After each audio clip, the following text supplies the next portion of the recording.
بسم اللہ الرحمن الرحیم۔ آج کی ویڈیو میں ہم قرآن کے کچھ حیران کن سائنسی معجزات پر بات کرنے والے ہیں جو صرف 21ویں صدی میں دریافت ہوئے اور جن پر مزید تحقیقات جاری ہیں جو آپ نہیں جانتے۔ قرآن سائنس کی کتاب نہیں ہے بلکہ یہ خدا کی طرف سے بھیجی ہوئی کتاب ہے جس میں لوگوں کے لیے ہدایت اور روحانی بصیرت موجود ہیں، مگر قرآن ایسی کتاب ہے جس نے سائنس کے لیے بھی بنیاد فراہم کی اور دوسرے نفع بخش علوم کے لیے بھی۔ اس کتاب نے سائنسی ترقی میں وہاں پہنچنے کا تصور دیا جو نقطۂ آخر ہیں جہاں انسانیت کو پہنچنے کی کوشش کرنی چاہیے۔ پہلا بڑا سائنسی معجزہ، حضرت عیسیٰ علیہ السلام کو قرآن کے مطابق جو معجزہ دیے گئے تھے جن میں کہا جاتا ہے کہ آپ مردہ لوگوں کو خدا کے حکم سے زندہ کرتے تھے، لہذا اس میں اشارہ ہے کہ ہر بیماری کی دوا تحقیق کے ذریعے پائی جا سکتی ہے۔ یہ بھی ممکن ہے کہ موت کو زندگی کا عارضی رنگ بھی دیا جا سکتا ہے، کیونکہ طب میں جو حالیہ پیش رفت ہوئی ہیں جیسے اعضاء کی پیوند کاری اور وینٹیلیٹرز کا استعمال وہ بھی اس طرف اشارہ کرتا ہے، بلکہ یہ بھی ظاہر ہوتا ہے کہ اس سے بھی ایک قدم آگے جانا ہے۔ قرآن نے بہت سے معجزانہ واقعات بیان کیے ہیں جن میں مردوں کو اس دنیاوی زندگی میں زندہ کیا گیا۔ سورہ نمبر 2 آیت 67-73 میں قرآن ایک واقعہ بیان کرتا ہے جس پر سورہ کا نام رکھا گیا۔ حضرت موسیٰ علیہ السلام اور اس کے لوگوں کو اللہ تعالیٰ نے گائے ذبح کرنے کا حکم دیا اور پھر اس ذبح شدہ گائے کا ایک حصہ اس مردے کو لگانے کا حکم دیا۔ اس کے بعد وہ مردہ زندہ ہو گیا اور ان لوگوں کو بتایا کہ اس کو کس نے مارا تھا۔ اس طرح قرآن دوبارہ دعویٰ کرتا ہے کہ خدا لوگوں کو زندہ کرنے کی طاقت رکھتا ہے۔ اس آیت پر غور کر کے معلوم ہوتا ہے کہ مردہ جسم کو موزانہ طور پر گائے کا حصہ لگانے کے علاوہ اس واقعے کے بیان کرنے سے اشارہ ملتا ہے کہ انسانیت کو سائنسی مقصد کی طرف ہدایت دی جاتی ہے۔ طب میں حیاتیاتی ادویات کچھ بیماریوں کے علاج کے لیے استعمال ہوتی ہیں جو کچھ جانوروں سے تیار کی جاتی ہیں۔ اس کے علاوہ انسولین جیسی بعض دوائیں جینیاتی طور پر کوڈ پروٹین بنانے کے لیے بیکٹیریا کی صلاحیت کو استعمال کر کے تیار کی جا سکتی ہیں۔ شاید حیاتیاتی ادویات جو دوسرے جانوروں کی مدد سے حاصل کی جاتی ہیں وہ موت کو زندگی کا عارضی رنگ دینے میں معاون ثابت ہو سکتے ہیں۔ اس بارے میں محققین خاص طور پر سٹیم سیلز اور ان کی صلاحیتوں میں دلچسپی رکھتے ہیں۔ اس طریقہ کار میں یہ ممکن ہے کہ آدمی کی سٹیم سیلز کو اعضاء اور ٹشوز کے تیار کرنے کے لیے استعمال کیا جائے اور ناکارہ اعضاء کو رد کیے بغیر نئے طور سے تبدیل کیا جائے۔ ابھی تک اس بارے میں کوئی خاص پیش رفت میرے علم میں نہیں ہے، لیکن یہ ظاہر کیا گیا کہ ایک شخص سے لے کر کسی دوسرے جاندار کے ایمبریو میں ٹرانسپلانٹ کیے جانے والے سٹیم سیلز بڑھنے لگتے ہیں۔ اللہ ہی بہتر جانتا ہے، مگر یہ طریقہ اس حقیقت کا حصہ ہو سکتا ہے جس میں گائے کا حصہ لے کر مردے کے جسم سے لگایا گیا۔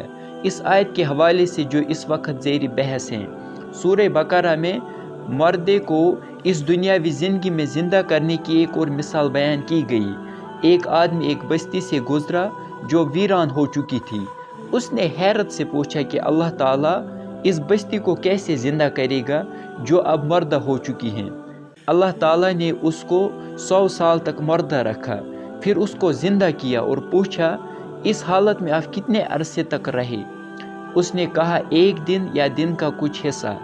اللہ تعالیٰ نے کہا نہیں، آپ اس حالت میں 100 سال تک رہے، مگر دیکھ اپنے کھانے اور پینے کی طرف، یہ خراب نہیں ہوا، اور دیکھ اپنے گدھے کی طرف۔ آیت ہمیں بتاتی ہے کہ اس گدھے کی صرف ہڈیاں باقی رہی تھی۔ دوسرا بڑا معجزہ، بڑھاپے کی روک تھام اور لافانی ہونے کی خواہش انسان کی سب سے بڑی آرزو رہی ہے۔ گزشتہ صدی کے فلسفیوں اور سائنسدانوں نے دلیل دی تھی کہ یہ 21ویں صدی میں ممکن ہو سکتا ہے۔ سورہ بقرہ میں اسی لافانی زندگی کے لالچ کے ساتھ پروٹوٹیپیکل معاشرے کی طرف واضح طور پر اشارہ کیا گیا ہے۔ سورہ نمبر 2 آیت 96 میں ہے، وہ لوگ 1 سال تک جینا چاہتے ہیں۔ شاید آج کی طبی تحقیقات کا آخری مقصد یہ یقینی بنانا ہے کہ انسان اس دنیا میں ہمیشہ رہے۔ محمد صلی اللہ علیہ وسلم نے خبردار کیا ہے کہ ایسی سوچ فضول ہے، حالانکہ ہمیں علاج کے لیے ہر ممکن کوشش کرنی چاہیے۔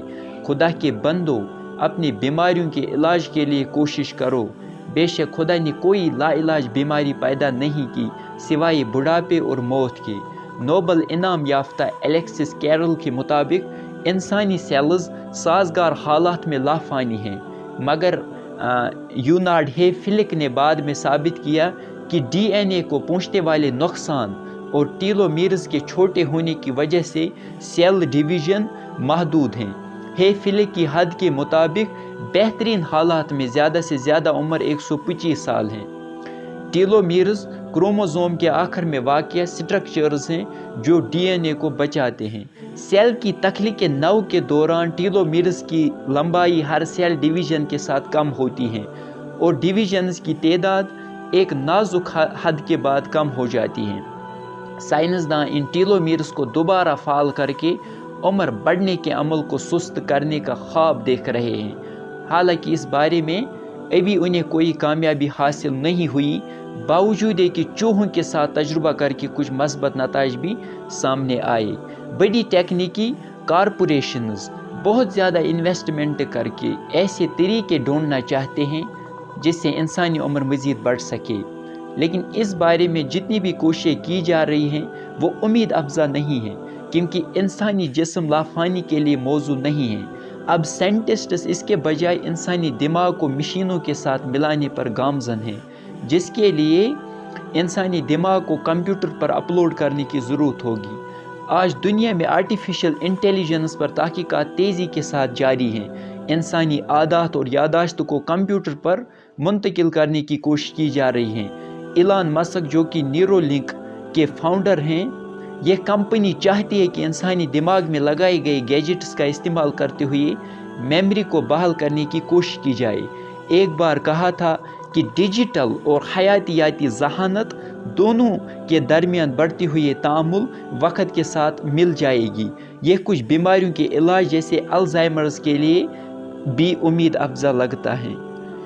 رے کورزویل جو گوگل کے مشین لرننگ پروجیکٹ پر کام کرتے ہیں، وہ کہتے ہیں کہ چھوٹے روبوٹکس کا استعمال جو انسانی دماغ کو کمپیوٹر کے ساتھ کنیکٹ کرتے ہیں 2029 تک ممکن ہو سکتا ہے، جس سے انسانی عمر بھی کافی حد تک لمبی ہوگی۔ نیو یارک ٹائمز آرٹیکل کے مطابق بھی دماغی امپلانٹس انسانیت کو تبدیل کر سکتے ہیں۔ یہ خیال کہ انسان ایک دن موت کو شکست دے گا ایک فضول خیال ہے، جس کی وجہ سے انسان موت کو بھول کر زندگی کی لذتوں میں زیادہ محب نظر آ رہا ہے۔ اسی لیے حضرت محمد صلی اللہ علیہ وسلم نے فرمایا، موت کو کثرت سے یاد کرو کیونکہ یہ لذتوں کو مٹاتی ہیں۔ موت یاد رہی تو انسان مادیت پرستی اور غفلت کا شکار کبھی نہیں ہوتا۔